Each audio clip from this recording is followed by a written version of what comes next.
भारत में बहुत से कानून इसलिए बने हैं कि कानून बनाने और उनकी व्याख्या करने वाले लोगों का सामान्य जन से कोई नाता और सरोकार नहीं है। पश्चिमी किताबों को पढ़कर आंखें मूंदकर ये लोग यहाँ की जनता के ऊपर उन कानूनों को थोप देते हैं। यहाँ के पुरुष को कानून की प्रयोगशाला का गिनी पिग बना दिया जाता है। गिनी पिग एक छोटा सा जंतु होता है जिस पर जीव विज्ञान की प्रयोगशाला में प्रयोग किए जाते हैं। उन पर रोज विज्ञान के प्रयोग किए जाते हैं। जो मर जाता है या बेकार हो जाता है उसे उठाकर कूड़े में फेंक दिया जाता है। नए गिनी पिग मंगवा लिए जाते हैं और इस प्रकार उनके प्रयोग चलते रहते हैं। ऐसा ही कुछ भारत का कानून भारत के पुरुषों के साथ कर रहा है। 1983 से लेकर अगले 25 वर्षों तक सेक्शन 498A आईपीसी के नाम पर भारत के पुरुषों ने क्या क्या नहीं झेला है। पूरे परिवार नष्ट हो गए हैं। पुरुषों को दुधारू पशु की तरह देखा गया और जो जब तक अपनी मालकिन को दूध देता रहा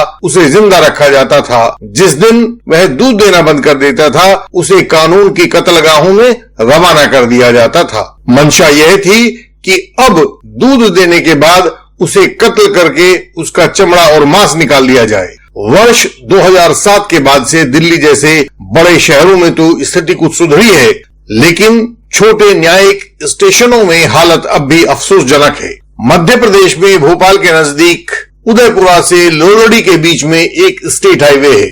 उसी स्टेट हाईवे के किनारे डुंगरिया नाम की एक छोटी सी जगह है। धीरज शुक्ला रोज डुंगरिया से उदयपुर में पढ़ाने के लिए जाता था। वहां एक छोटे से स्कूल में पढ़ाता था। नई नई शादी हुई थी तो पीछे पत्नी रजनी शुक्ला अकेली रह जाती थी। मन नहीं लगता था तो गांव में एक छोटी सी दुकान थी जो राकेश की थी। राकेश वहां मूंगफली, नमकीन या खाने पीने की एक दो चीजें रखता था। रजनी उससे वह सब चीजें खरीद लाया करती थी। धीरे धीरे राकेश और रजनी के बीच बातें बढ़ने लगी। उनके मुलाकात का समय बढ़ने लगा, अंतरंगता बढ़ने लगी। जब धीरज के कान में बात पहुंची तब तक बातें काफी फैल चुकी थी। धीरज को लगा शायद रजनी से कुछ प्यार से पेश आऊं तो बात बन जाए। वह रजनी के साथ ज्यादा समय बिताने लगा। उसने रजनी को समझाया भी, पर इस तरह के संबंधों में व्यक्ति की समझ सिकुड़ जाती है। तार्किक बातें उसे बिल्कुल समझ में नहीं आती। वे रजनी की समझ में भी नहीं आई। उस दुकान और दुकान मालिक के साथ उसकी घनिष्ठता लगातार प्रगाढ़ होती जा रही थी। धीरज के सामने जब भी यह बात आती तो उसके दिमाग में चिढ़ जैसी पैदा होने लगती थी। वह चुप रहता था।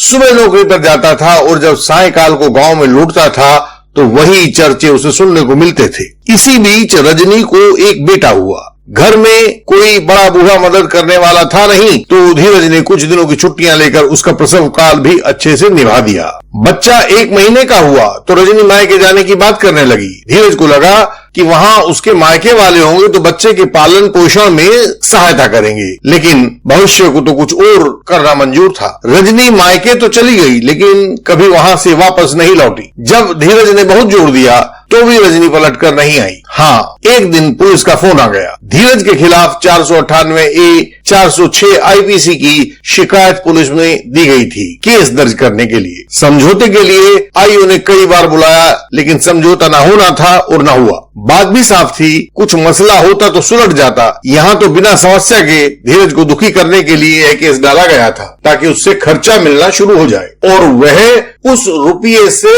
अलग रहकर खुद की मर्जी से जिंदगी जिए। अधिकांश व्यूअर्स जानते हैं कि 498A आईपीसी के मामलों में समझौते का मतलब पति का खून चूसना होता है। रजनी और धीरज में समझौता नहीं हो पाया था तो केस दर्ज हो गया। धीरज को हाई कोर्ट से अग्रिम जमानत मिल गई थी। खैर, यह तो समस्या का सामाजिक पहलू है। कानूनी रूप से आरोपी यह था कि शादी को 3 साल हो चुके थे और आरोपी शुरू दिन से ही रजनी पर अधिक दहेज लाने का दबाव डालता था। न लाने पर उसे प्रताड़ित करता था। जब पीड़िता गर्भवती हुई तो आरोपी ने उस पर अत्याचार किए, उसके शिशु को नाजायज बताया और उसका डीएनए टेस्ट करने के लिए रजनी पर दबाव डाला। वह लगातार गर्भपात के लिए कहता था। वह गर्भपात के लिए उसे गांव के डॉक्टर और पास उदयपुर के डॉक्टर प्रांजल पटेल के पास भी ले गया था। वे उसे नाम मात्र की दवाई देते थे। प्रसव काल के बाद भी रजनी को खाने के लिए कुछ नहीं दिया गया था। उसका स्वास्थ्य खराब हो गया था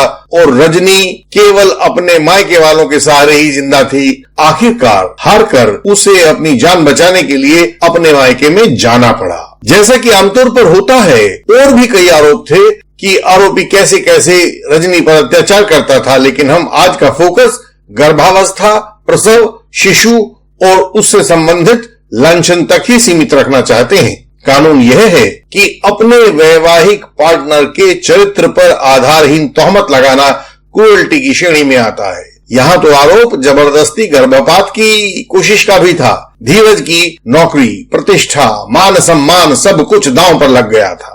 जब इस केस की फाइल हमारे ऑफिस में आई तो मैंने उसे 2-3 बार पढ़ा। मैं इस केस की कमजोर कड़ी को ढूंढना चाह रहा था, क्योंकि हर केस में एक कमजोर कड़ी हुआ करती है और वह केस उसी पॉइंट पर टूटा करता है। मैं फाइल पढ़ रहा था, तभी अचानक मुझे कुछ दिखाई पड़ा। मेरी आंखों में चमक आ गई। मुझे उम्मीद की एक किरण नजर आई। वैसे तो रात के 12:30 बजे हुए थे और यह किसी से भी बात करने का सही समय नहीं होता, लेकिन फिर भी मैंने धीरज को कॉल लगाया।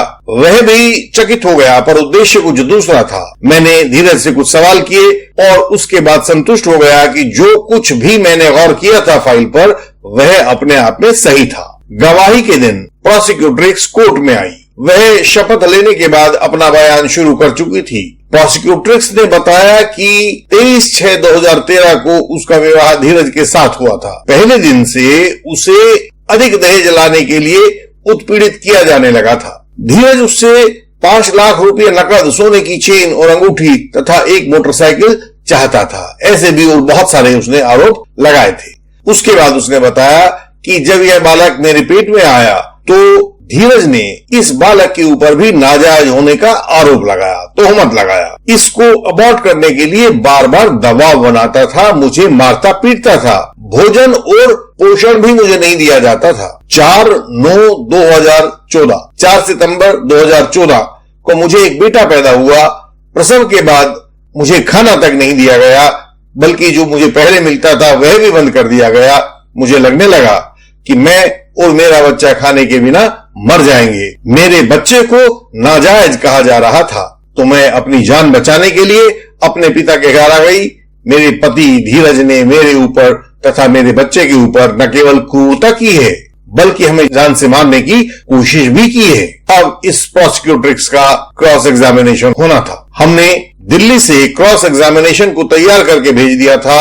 वहां के लोकल एडवोकेट मिलन शर्मा जी से मेरी बातचीत हुई थी। उन्होंने उस क्रॉस एग्जामिनेशन को भली प्रकार से तैयार कर लिया था। मैंने एडवोकेट मिलन शर्मा से 2 घंटे तक फोन पर बात करके उन्हें एक एक पॉइंट पर गहरा परामर्श दिया था। मैं भी इस क्रॉस एग्जामिनेशन को जानने के लिए बहुत उत्सुक था, लेकिन वास्तविक क्रॉस एग्जामिनेशन में क्या क्या पूछा गया और कैसे उस प्रोसिक्यूट्रिक्स का झूठ कोर्ट में पर्दाफाश किया गया, यह बहुत देखने और समझने वाली बात है। पूरा क्रॉस एग्जामिनेशन अगले वीडियो में दिया जाएगा, वरना तो यह वीडियो बहुत लंबी होने की संभावना है।